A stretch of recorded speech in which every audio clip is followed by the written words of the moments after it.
What is it with Sadguru and motorcycles? These days I'm on 4 wheels. But you haven't given up your love for bikes, or have you? It's just that when I started, trekking in the jungles when I was 10, 11, I would be gone. If I had 10 rupees in my pocket, I would organize my food and I'm gone with this little note in the house. I can imagine my parents, I always wished I shouldn't have a boy, ever. Girls can run away too on bikes. They run later. They don't run at 10, 11, okay?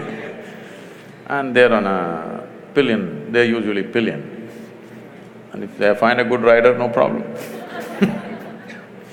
I'm saying, the thing was, it's not about the motorcycle or this or that, it is just that I was a cloud of million questions all the time. And wherever I looked, nobody had a sensible answer. Everybody has standard answers that they've heard from somewhere. Nobody has a genuine experiential answer. So, there's a restlessness to explore just about anything. When I was 10, 11 years of age, I would be gone into the forest for 3, 4 days. Once food ran out and I couldn't survive there, I would come back. So, initially lot of excitement, but later on they kind of settled down, they knew I'll get back.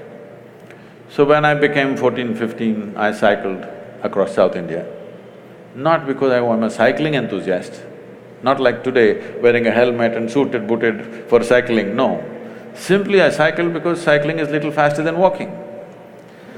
The moment I became 17, I still didn't have a license, but I found a motor to my cycle, which became a motorcycle.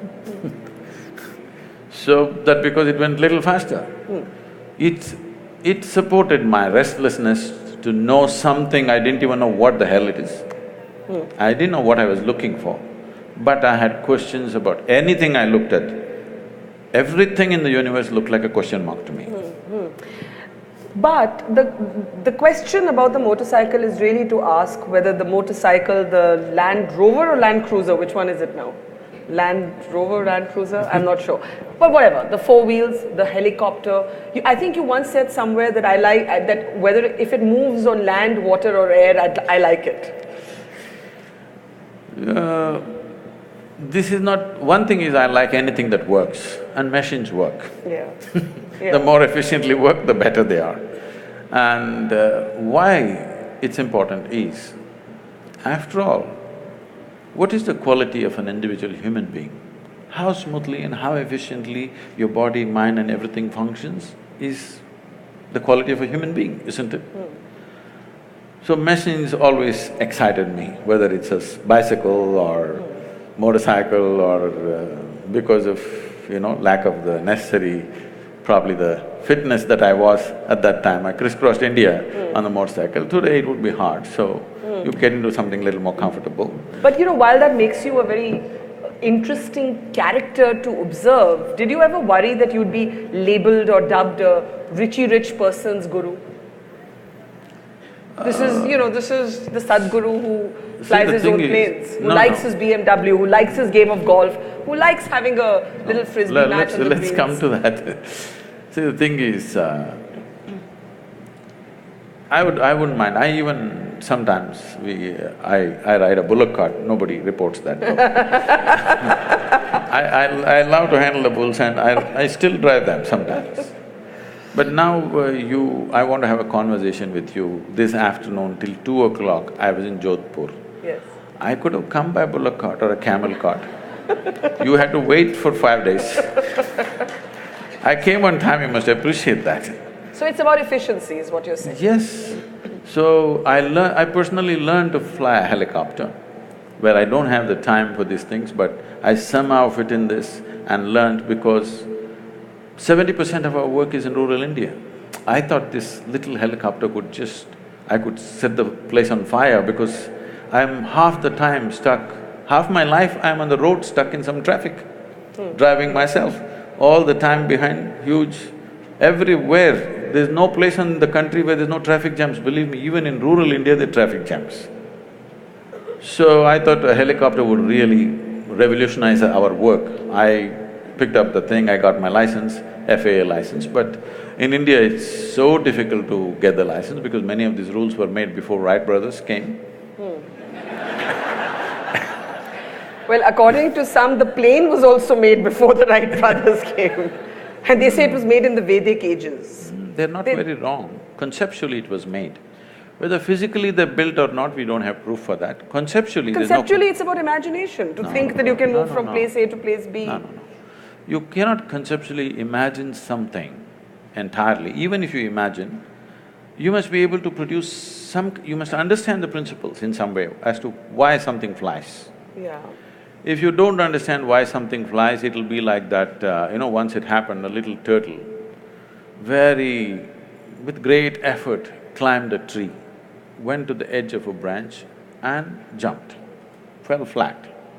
Lot of pain. Slowly again he crawled up. In another 2 days, again up, jumped, fell down, again up, fell down. After a few days, two birds were sitting on the opposite tree. They were talking and they said, I think it's time we tell him he's adopted. All right. So I'm saying, what cannot fly, you cannot make it fly. Yes. People thought in detail as to what can fly, what cannot fly. Conceptually they thought, whether they built or not, we don't know. And it is an established fact, they calculate the speed of light. Some individual cannot calculate the speed of light just like that if there was no whole scientific culture around him. No individual will just drop from heaven and calculate the speed of light, okay? There must have been a scientific culture, otherwise it won't happen. But we need to understand, there is a difference between science and technology. But there's also a difference between science and mythology. Some things are just great stories, that doesn't mean they actually happened. See, for example, there are images or there are sketches which probably somewhere between 3,000 to 4,000 years ago were made, where it clearly shows a turtle and a round planet sitting on it and going around. Turtle is the best example, best analogy for a planetary movement, because a turtle cannot accelerate. Same speed, he just keeps going. So a round planet on a turtle is the best way to describe how a planet moves around. And the very word for geography in this country is Bhugol, which means it's a round planet. So it is not because of Galileo we know it's a round planet, we have always known. How do we know? We can't know just one scientific fact and not know the other aspects related to it. So this thing about anything Indian beating it down is because one thing is that culture has evolved because half the people, their brains are in Greenwich Mean Time. They've still not gotten out of the 1948, whatever happened. We struggled for independence, we came out, not just to send them out, but to be who we are. So that problem is still there. And now there are upstarts who claim all kinds of things. There has to be an even balance, not beating down this or pumping it up in an unrealistic way. But you cannot deny Indian mind has thought about things that nobody had thought about in those times. There is no question about that. But there is a distinction between science and technology. Science can evolve because of certain intelligence.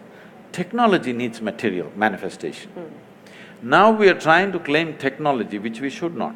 If we just focus on science, many things will be attributed to India for sure.